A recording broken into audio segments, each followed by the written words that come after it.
Conjuring movie பார்த்த எல்லாருக்குமே நிச்சயமா ஒரு ட்ரூ ஹாரர் எக்ஸ்பீரியன்ஸ் கிடைச்சிருக்கும்னு அடிச்சு சொல்லலாம்.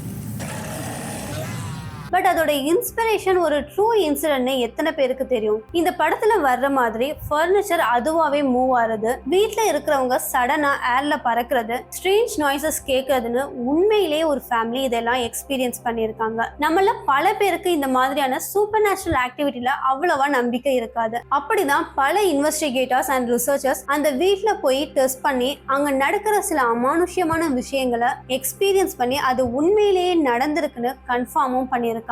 லண்டன் என்ஃபீல்ட்ல இருந்த பெக்கி ஹாட்சன் அப்படின்ற இந்த லேடி 1977 ஆகஸ்ட்ல போலீஸ் ஸ்டேஷனுக்கு போய் ஒரு கம்ப்ளைண்ட் கொடுக்குறாங்க. அந்த கம்ப்ளைண்ட்ல அவங்க வீட்டுல பேரானார்மல் பினாமினன், அதாவது வீட்டுல இருக்கிற பர்னிச்சர்ஸ் அதுவாவே மூவ் ஆகுறது, வெளியே யாருமே இல்லாதப்பவும் கதவு தட்டுற சத்தம் கேட்கறது, நைட் தூங்கிட்டு இருக்கப்ப திடீர்னு ஏர்ல ஃப்ளோட் ஆறது அண்ட் சில மிஸ்டீரியஸ் வாய்ஸ் கேட்கறதுன்னு பல அமானுஷ்யங்கள் நடக்கிறதா சொல்றாங்க. போலீஸுமே இதை கண்டுபிடிக்கிறதுக்காக அவங்க வீடு ஃபுல்லா கேமராவை செட் பண்றாங்க. அண்ட் பெக்கி சொன்ன மாதிரியே எல்லா அமானுஷ்யங்களும் அதுல பதிவாகுது. அதுல முக்கியமா ஒரு நாள் நைட்டு அந்த வீட்டுல எல்லாரும் தூங்கிட்டு இருந்தப்ப திடீர்னு எந்திரிச்ச பெக்கியோட 11-year old டாட்டர் ஜானட் ஒரு சேரை எடுத்துட்டு ஹால்ல ஒரு ஸ்பெசிபிக் பிளேஸ்ல போட்டுட்டு உட்கார்றாங்க. அந்த சத்தத்தை கேட்டு எந்திரிச்ச பெக்கி ஜானட் கிட்ட போனதும் அந்த சின்ன பொண்ணு திடீர்னு மேல் வாய்ஸ்ல பேச ஆரம்பிக்கிறாங்க.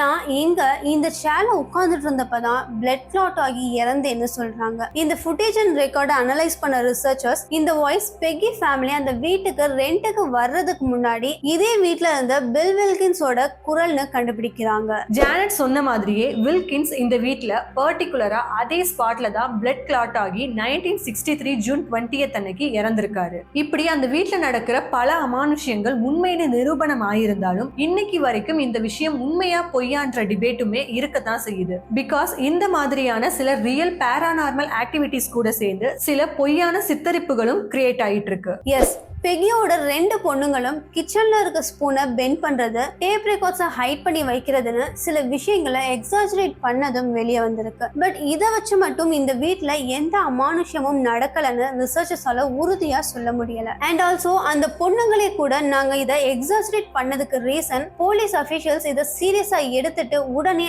ஆக்ஷன் எடுக்கணும்ன்றதுக்காக தான் இப்படி பண்ணோன்னு இன்வெஸ்டிகேஷன்ல சொல்லியிருக்காங்க. பட் என்ன பண்ணியும் இந்த பேரானார்மல் ஆக்டிவிட்டி ஸ்டாப் ஆகாததால ஃபைனலி 1979ல பெக்கி ஃபேமிலி இந்த வீட்டை விட்டு வெக்கேட் பண்ணிட்டு புது வீட்டுக்கு ஷிஃப்ட் ஆனாங்க. அந்த வீட்டுல அவங்க இந்த மாதிரியான எந்த ஆக்டிவிட்டிஸையுமே ஃபேஸ் பண்ணல. அண்ட் அதை விட முக்கியமா பெக்கி ஃபேமிலிக்கு அப்புறம் அந்த வீட்டுக்கு போனவங்களுக்கும் எந்த ப்ராப்ளமும் கிரியேட் ஆகல. சோ இப்ப வரைக்குமே இந்த இன்சிடென்ட்டை முழுசா உண்மையா பொய்யான்னு யாராலையுமே சொல்ல முடியல.